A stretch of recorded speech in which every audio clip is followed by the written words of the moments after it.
Think back to the last time you filled your tank and felt something shift in your stomach. It's not anger. Something quieter than anger. Something that felt like the world was charging you for something you didn't do, for a war you didn't start, for a decision made by someone you've never met in a place you've never been.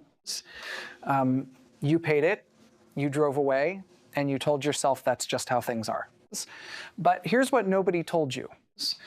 That number on the pump, it wasn't set by your government, it wasn't set by the oil company on that sign above you. It was set in part by 21 miles of ocean on the other side of the planet. And right now, that 21 miles is the most dangerous place on Earth. Stay with me, because by the end of this, you will never look at a gas pump the same way again. Every single day, 21 million barrels of oil pass through this strait. Not $21 million worth, 21 million barrels. That is 1/5 of everything the world burns, every flight, every truck, every heated home, every factory, every hospital generator passing through a corridor you could drive across in less than 30 minutes. And there is one country, one whose entire military strategy is built around a single credible threat. If we go down, the strait goes with us. Now, here's the question I need you to hold in your mind for the next 10 minutes. What happens to your life, your grocery bill, your job, your savings if that threat is ever carried out? We're going to answer that step by step. And the answer is going to disturb you. To understand what's at stake, you need to understand the three players. Not as headlines, not as sides, as human beings making calculations under enormous pressure. Iran. Iran cannot win a conventional war against the United States. They know this. The Pentagon knows this. Tehran knows this. So Iran doesn't plan to fight one. Their strategy is asymmetric. Swarms of fast attack boats, anti-ship cruise missiles hidden in cliff faces, naval mines, cheap, hard to detect, capable of stopping a $100 billion carrier group with a device that costs less than a used car. You don't need to sink every ship. You need to sink one. The moment one tanker goes down, insurance companies don't wait for a second. They suspend all coverage for Gulf transits immediately. No insurance, no crews will sail, no crews, no oil moves. The strait doesn't close with a battle. It closes with a phone call from an insurance actuary in London, Israel. Israel is roughly the size of New Jersey. Tel Aviv, its commercial heart, sits on a coastal strip so narrow that in some places you can stand in the city and see the sea on both sides. There is almost no strategic depth. To compensate, Israel built something remarkable. The Iron Dome, David Sling, Arrow 2, Arrow 3. A layered missile defense architecture that is, by any honest assessment, the most sophisticated of its kind on Earth. During the 2021 Gaza conflict, Israeli defense officials reported intercept rates above 90%. 90%. Here's the problem with 90%. Each Iron Dome interceptor costs around $50,000. Each incoming rocket costs a few hundred. Fire 50 rockets, Iron Dome handles it. Fire 500, it gets harder. Fire 5,000, you start doing the math differently. The defender must be right every single time. The attacker only needs to be right once. The United States, the US Fifth Fleet operates out of Bahrain, maintaining near continuous carrier group presence in the Gulf. Al Udeid Air Base in Qatar, the largest US air base in the Middle East, can launch hundreds of sorties per day. The US can almost certainly win a military engagement with Iran. That is not the question that keeps wargamers awake at night. The question is, what does winning cost the rest of the world?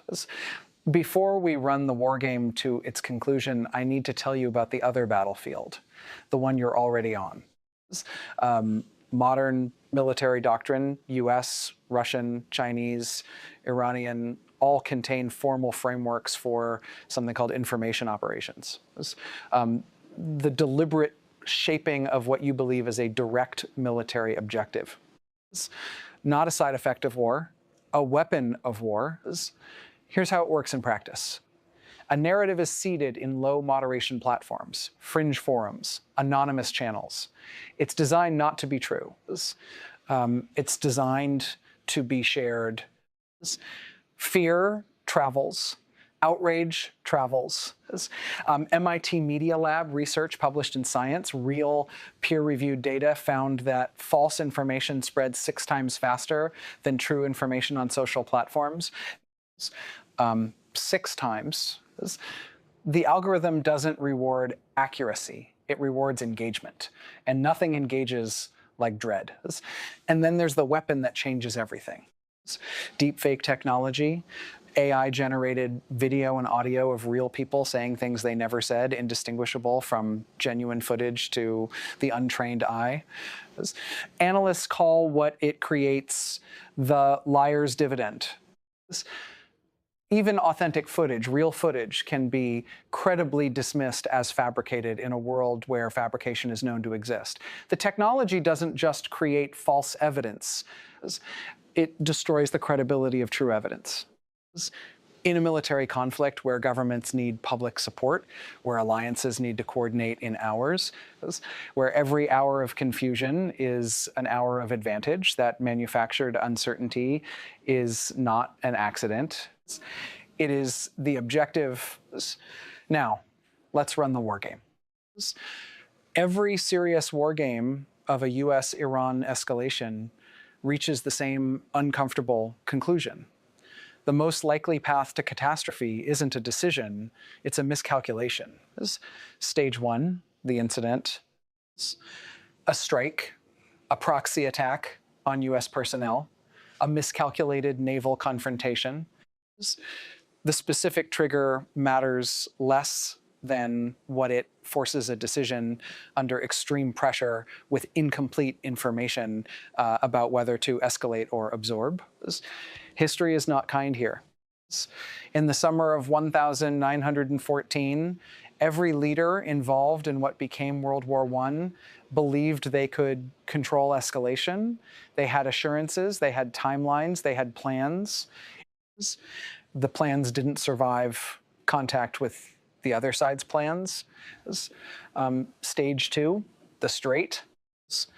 Within 48 to 72 hours of a significant exchange, Iran activates its denial strategy. Mining operations begin in the shipping lanes. Anti-ship batteries go active. Fast boat swarms begin harassing commercial vessels. The first tanker halts. The insurance call comes within hours. Tanker traffic slows, then stops. Stage 3. Your life changes. Oil markets move on the expectation of shortage, not the shortage itself. Goldman Sachs, JP Morgan, and the IMF have all published scenario analyses of a sustained strait closure. The consensus price range for a weeks-long closure, $150 to $250 per barrel, from a baseline of roughly $70 to $80 today. At $200, oil aviation fuel triples. Airlines cut routes. Shipping costs spike across every category of traded goods. Agricultural supply chains, diesel dependent at every stage, face input cost explosions. Food prices rise globally. The sharpest effects hit the nations that can least absorb them. The IMF's scenario modeling estimated that a 6-week closure could reduce global GDP by 1.5 to 3 percentage points, a shock comparable to the 2008 financial crisis, compressed into weeks. Stage 4, the alliance fractures. Here is the brutal irony for American policymakers. The United States, as a significant domestic oil producer, is actually less directly exposed to a Hormuz closure than it was in 1980. But Japan gets 83% of its oil through the Strait. South Korea gets 70%. India, Germany, Italy. The allies the US needs to sustain any operation are the allies most shattered by the economic fallout of continuing it. The longer the conflict runs, the higher the cost of staying, the more dangerous the cost of stopping short. There is no clean exit. That is the central finding of every serious war game. The final question in every war game isn't a military question. It's this: how long does deterrence hold when the thing being deterred becomes more attractive than the alternative? The entire architecture of stability in the Persian Gulf, the reason those tankers move safely today, rests on a single credible answer to a single question. Will you actually do it? If that answer is ever genuinely doubted, not by your allies, not by the press, but by the man in Tehran running the calculations, then 21 miles of ocean becomes the most expensive piece of water in human history. The next time you're at the pump and the number keeps climbing. You're not watching a price. You're watching a temperature reading for a world that is always, in every quiet, ordinary moment, one miscalculation away from the scenario we just ran.